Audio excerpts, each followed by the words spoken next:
कुछ मेडिकल छात्र और कुछ कैजुअल्टी मेडिकल ऑफिसर जो स्वयं को सीएमओ बताकर इस प्रकार की बयानबाजी कर रहे थे हाथरस जो कांड हुआ था उसको लेकर। कहीं ना कहीं वे लोग भ्रमित करने का कार्य कर रहे थे और जिस प्रकार से कई राजनीतिक दल और कई अराजक तत्व जो कि बाद में उजागर हुआ कि किसी फंडिंग के माध्यम से जो बाहरी फंडिंग है कुछ संगठनों की पीएफआई जैसे, उसी प्रकार की गतिविधियां ये डॉक्टर भी कर रहे थे। कि कोविड हमारे यहाँ से कई डॉक्टर्स को कोविड हो गया था, कई सीएमओज को कोविड हो गया था, उनके अगेंस्ट में हमने ज्वाइन किया था। उस वक्त बुला के ज्वाइन किए थे। अभी जब ये क्राइसिस हो रही है तो फिर अब वो मना कर रहे हैं।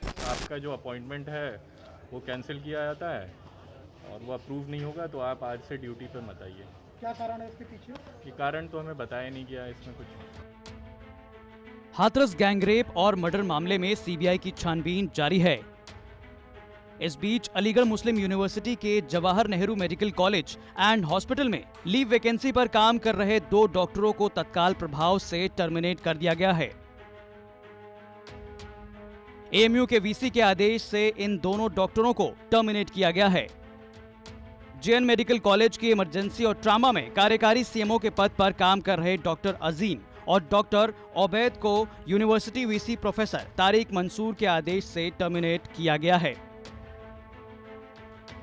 एमयू एडमिनिस्ट्रेशन की जानिब से हमें जो इतला मिली है वो ये है कि ये सिंपली जो केस है ये लीव वैकेंसी का है और ये समझना होगा कि अगर कोई छुट्टी पे जाता तो लीव वैकेंसी क्रिएट होती है और वो उस पर आदमी फॉर टाइमिंग अपॉइंट होता है। आई मीन वो देखता है, फिर जो आदमी लीव पे गया अगर ज्वाइन कर लेता है तो ऑटोमेटिकली वो वेकेंट हो जाती है। मतलब आई मीन उसे वेकेंट करना पड़ता।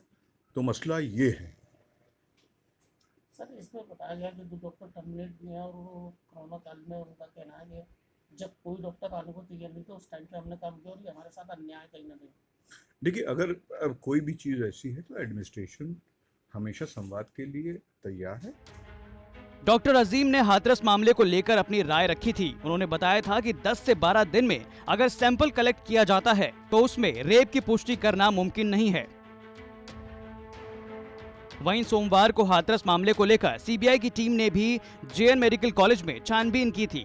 सीबीआई की टीम ने 7 घंटे से अधिक समय तक मेडिकल कॉलेज में डॉक्टरों से पूछताछ की थी। वहीं दोनों डॉक्टरों का कहना है कि उन्हें किस वजह से टर्मिनेट किया गया है इसके बारे में जानकारी नहीं दी गई है। डॉक्टरों ने कहा कि अलीगढ़ मुस्लिम यूनिवर्सिटी के जवाहर नेहरू मेडिकल कॉलेज में कार्यरत 6 डॉक्टरों के कोरोना संक्रमित होने पर उनको ड्यूटी पर बुलाया गया था।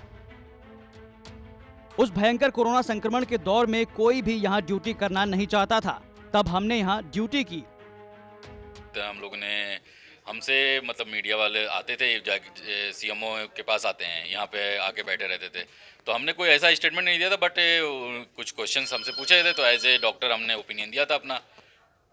सीएमओ की टीम, सीबीआई की टीम आई थी, उनसे क्या पूछताछ हुई आपने? नहीं, हमसे कोई पूछताछ नहीं हुई है। तो अभी आपका क्या लाइन ऑफ एक्शन रहेगा, आगे क्या कहना है? हमने अपना एक मेमोरेंडम एंड एक हमारी टीम ने हमने भेजा, अपना लेटर भेजा है वाइस चांसलर सर को, देखते हैं क्या रिप्लाई आता है वहाँ से।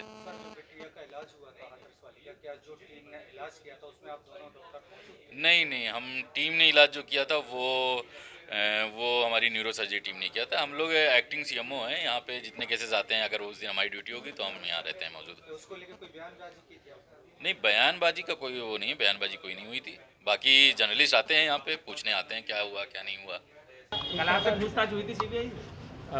हमसे नहीं हुई थी डायरेक्टली, उन्होंने रिटन में दिया था। मेन जो सीएमओ इंचार्ज है वो रिटन रिप्लाई करते हैं। सीबीआई ने डायरेक्टली कोई पूछताछ नहीं की। आपको सस्पेंड करने का ऑर्डर किसने निकाला है?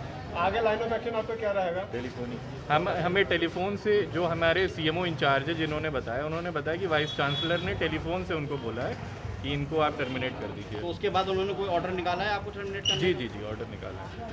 आगे आपका क्या लाइन ऑफ एक्शन है? हम तो बस ये चाह रहे हैं कि जो हमने यहाँ सर्विसेज दी हैं, तो जो एक्स्ट्रा जो सर्विसेज दी हैं, जब यहाँ पे कोई देने के लिए काम करने के लिए तैयार नहीं था तो उसमें हमारे साथ इंसाफ किया जाए और हमें रीज़न दे दिया जाए कि किस लिए टर्मिनेट कर रहे हैं। क्योंकि हम जो है बाकी जगह जॉब छोड़ के यहाँ पे हमने ज्वाइन किया था, तो हमें बिना किसी रीज़न के, बिना किसी पे के हमें ऐसे ही टर्मिनेट कर दिया जा रहा है। तो उसके लिए एक रीज़न दे दे तो बेहतर लगता है। और हमने अपनी ड्यूटी एक्स्ट्रा कर ली। वहीं इसको लेकर बीजेपी के पूर्व जिला प्रवक्ता और एएमयू पूर्व छात्र डॉक्टर निशांत शर्मा ने कहा कि जेएनएमसी में तैनात कुछ डॉक्टर अपने आप को सीएमओ बताकर कई प्रकार की बयानबाजी कर रहे थे। इन डॉक्टरों की जांच उच्च स्तरीय होनी चाहिए कि हाथरस कांड को बढ़ावा देने में इनका और क्या संबंध है। उसमें कार्यरत कुछ मेडिकल छात्र और कुछ कैजुअल्टी मेडिकल ऑफिसर जो स्वयं को सीएमओ बताकर इस प्रकार की बयानबाजी कर रहे थे हाथरस जो कांड हुआ था उसको लेकर, कहीं ना कहीं वह लोग भ्रमित करने का कार्य कर रहे थे। और जिस प्रकार से कई राजनीतिक दल और कई अराजक तत्व, जो कि बाद में उजागर हुआ कि किसी फंडिंग के माध्यम से, जो बाहरी फंडिंग है कुछ संगठनों की पीएफआई जैसे, उसी प्रकार की गतिविधियां ये डॉक्टर भी कर रहे थे। और आज मेरे संज्ञान में आया है कि एक निर्णय लिया गया है अलीगढ़ मुस्लिम विश्वविद्यालय के वाइस चांसलर द्वारा कि इन डॉक्टरों की सेवाएं ख़त्म कर दी गई हैं, इनकी ड्यूटीज़ विड्रॉ कर ली गई हैं, इनकी सर्विस विड्रॉ कर ली गई है। यह पर्याप्त नहीं है। आवश्यक है कि इन डॉक्टर के ऊपर ऐसी कार्रवाई हो कि आगे कहीं पे भी इस प्रकार से किसी भी सरकारी महकमे में अपनी सेवाएं ना दे पाएं। अलीगढ़ से अकरम खान की रिपोर्ट, यूपी तक।